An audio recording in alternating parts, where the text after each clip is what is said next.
안녕하십니까. 중도일보 독자, 중도TV 애청자 여러분, 정치부 송익준 기자입니다. 오랜만에 인터뷰를 이렇게 인사를 드리는데요.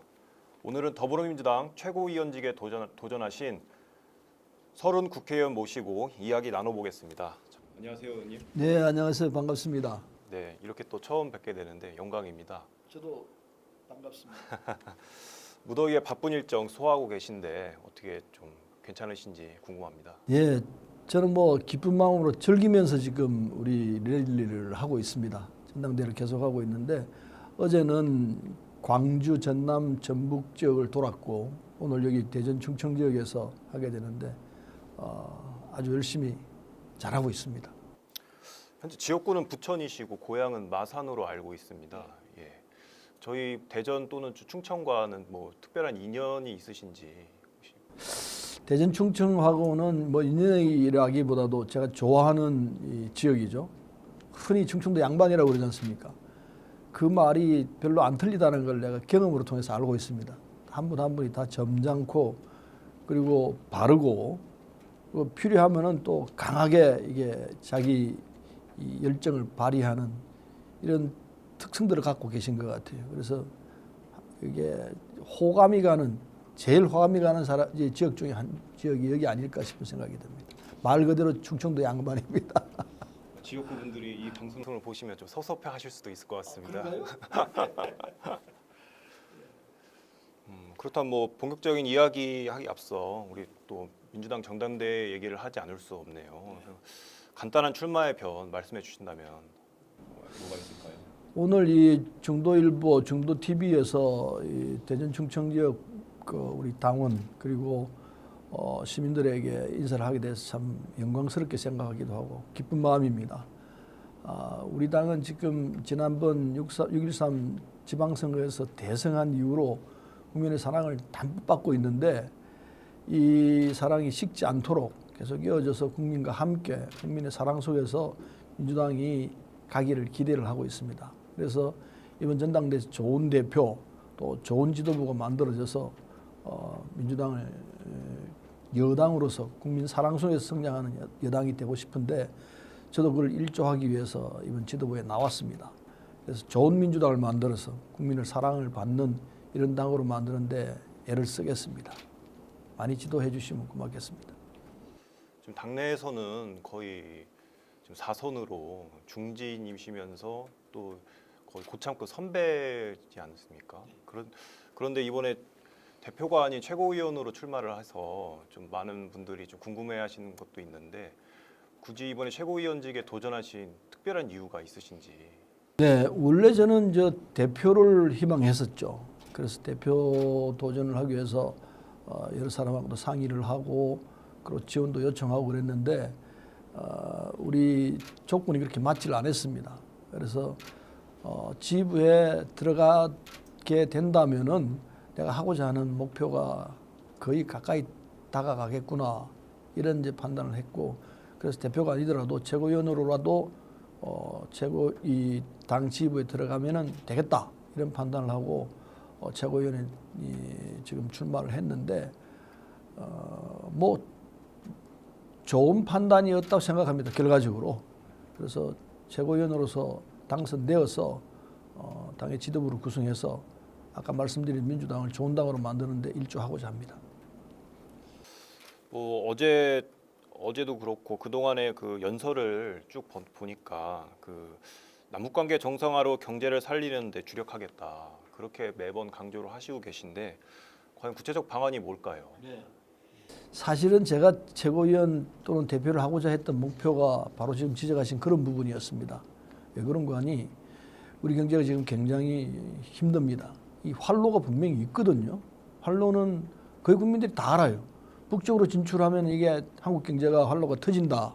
이걸 아는데 구체적 실천을 어떻게 할 것이냐 여기에 대해서 막막하죠. 저는 막막하다고 생각하지 않습니다. 왜 그런 거 하니 지금 한국 경제는 북한과의 관계 개선이 이루어져야 되는데 관계 개선은 트럼프 대통령이나 김정은 또는 시진핑 우리 문재인 대통령 이런 지도급에서만 할 수 있다. 이렇게 생각하고 있거든요. 물론 그 측면이 굉장히 강합니다. 그러나 우리 국민들이 할 수 있는 역할이 있고 우리 국민들이 나서면은 훨씬 더 그 지도자들이 판단을 앞당기게 되고 좋은 판단을 할 수 있게 된다는 걸 저는 알고 있습니다. 이를테면은 우리 촛불혁명을 할 때 촛불혁명 시작은 작은 부분에서부터 했습니다. 근데 결국은 촛불혁명으로 승화했습니다.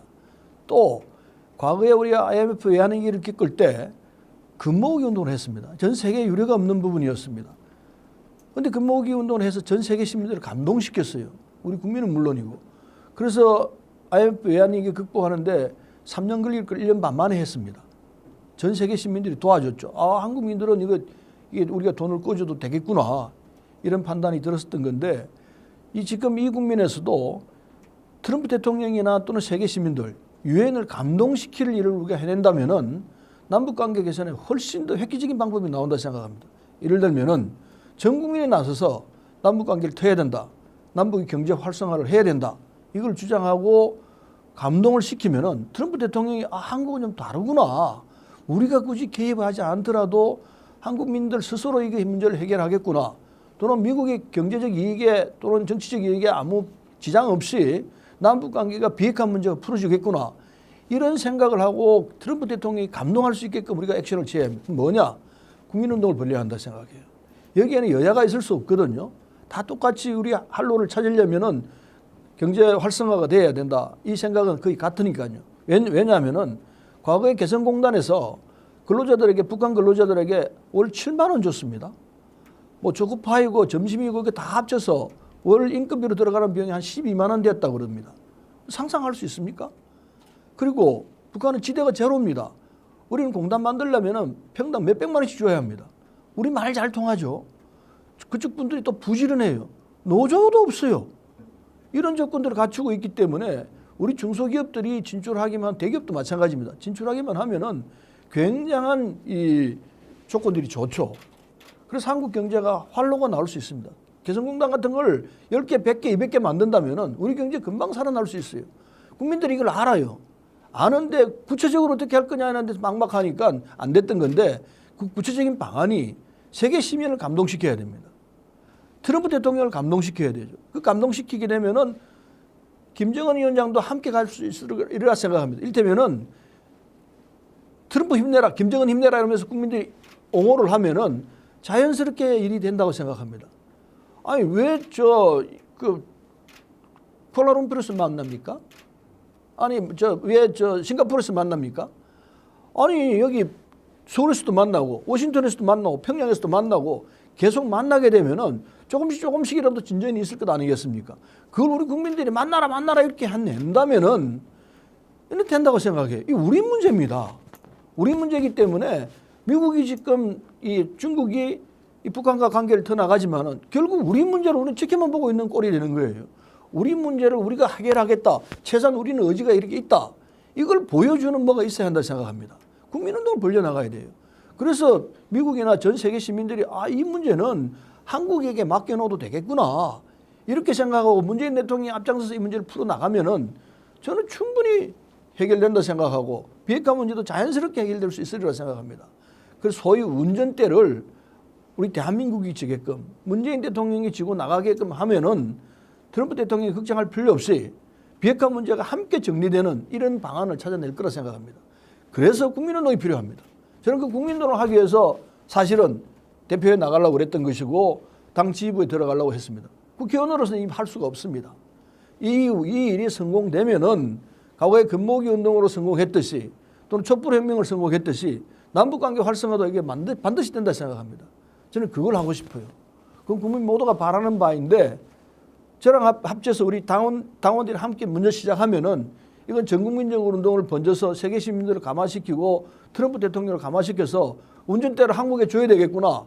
확실히 맡겨놓아도 아무 이상 없겠구나. 이 생각이 들게끔 하면은 남북관계는 순풍에 돋단 식으로 진행이 될 거라 생각하고 그렇게 되면 우리 경제는 살아납니다. 그걸 좀 하고 싶어요. 이 방송을 보시는 분들 또는 중도 일부 예독자 여러분들께서 함께 해주시기를 정말 간절히 바랍니다. 그걸 좀 해보고 싶습니다. 간절함이 느껴집니다.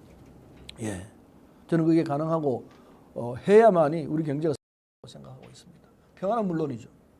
윈윈이 되죠. 남북이 윈윈이 되면서 서로 살아나고 서로 경제가 이 부강한 쪽으로 가게 되는 이 일을 해내야 한다 생각합니다. 김정은 위원장을 설득을 해야 돼요. 아무 문제 없다. 남북이 함께 가면은 남북이 함께 성장하고 성공한다. 이걸 문재인 대통령과 김정은 위원장 또는 트럼프 대통령이 3자가 같이 만나가지고 김정은 위원장을 설득을 하면서 사실대로 우리는 함께 간다. 이걸 보여주기만 하고 확인이 된다면은 남북관계가 금방 해결된다 생각해요. 그걸 우리가 해야 합니다. 그걸 할 수 있도록 국민운동을 벌려나가야 돼요. 국민이 보정이 돼야 돼요. 대한민국 국민이 보정을 쓰면은 김정은 위원장님들 그거 신뢰 안 하겠습니까? 나는 그걸 해내야 한다고 생각해요. 이번 전당대회를 꼭 승리하시고 의원님과 같은 생각을 갖고 계신 분이 대표가 돼야만 또 그런 국민적 운동을 할 수 있는 거 아니겠습니까? 이번 전당대회 구도 좀 어떻게 보고 계신지요? 당 대표 부분은 세 분 다 뭐 출중한 분들이세요. 어느 분이 하시더라도 약간의 차이는 있지만은 세 분 중 어느 분이 맡으시더라도 우리 당을 잘 이끌어갈 거라고 생각하는데 그러나 그것도 뭐 약간의 차이는 있죠. 그 차이가 또 어떻게 보면 중요할 수도 있고 중요할 수밖에 없는데 저로서 보면은 이번 지도부는 대권과 무관한 사람이 해야 한다고 봅니다. 대권에 대한 이 계획을 세우고 계신 분들이 있다면은 당 밖에서 하는 게 옳다 이렇게 생각합니다. 왜냐하면은 당을 공정하게 운영하는 것이 제일 중요하다 생각합니다.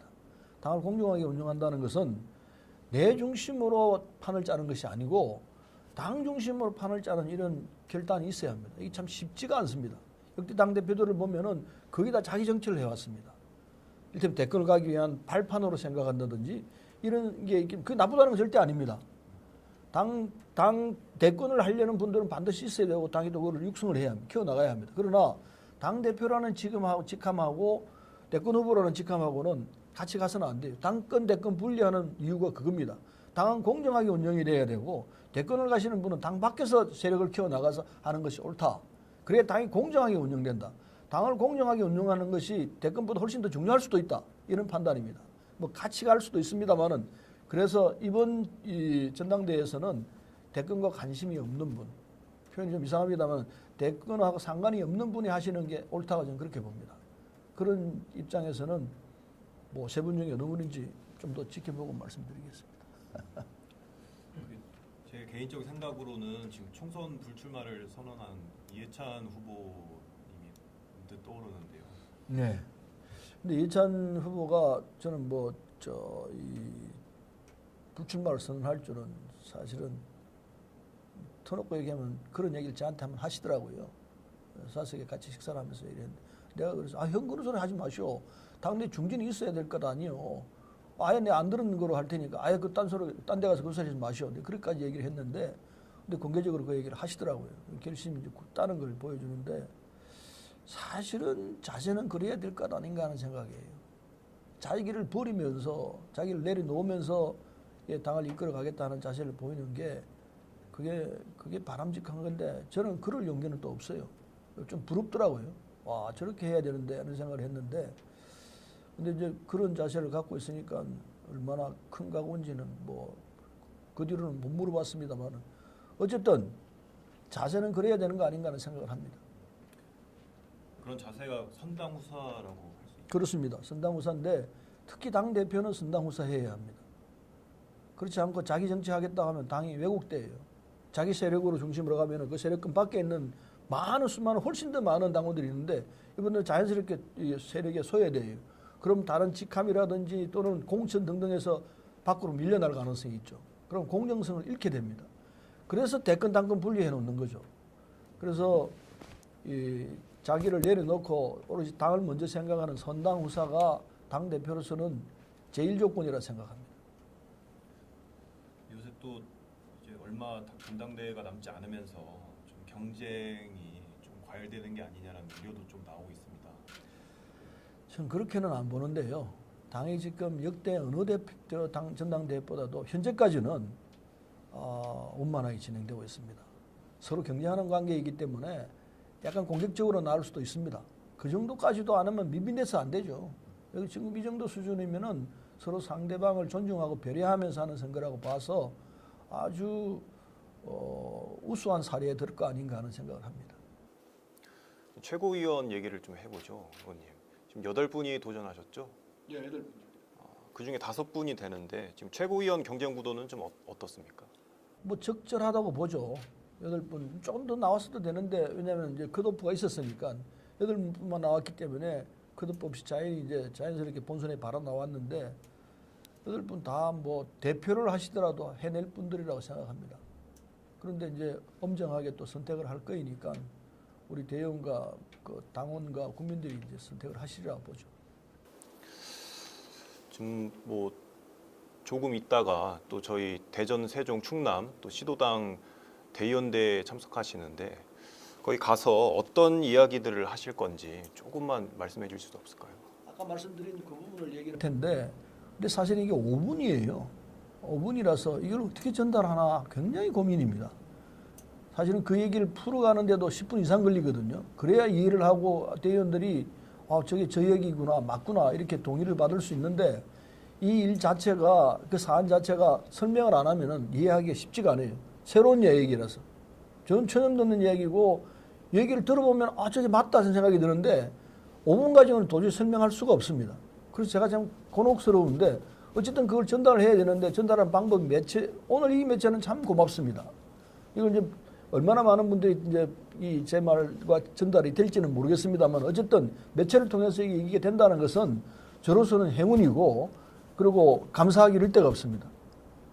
그래서 참 고맙다는 말씀을 드리겠는데 어쨌든 전당대회장에서는 이 말씀을 풀어 설명하는 지혜가 재주가 제가 없습니다. 솔직히 말씀드리면은 어떻게 전달해야 이게 전달될까 싶은데 어쨌든 그 말씀을 드릴 테이고 그다음에 제가 그 충청도 이 지역 대전 충청에 대한 지역적 발전을 어떻게 해결할 것인가 이 말씀을 드려야 되는데 아직은 제가 솔직히 말씀드리면 공부가 좀 부족합니다.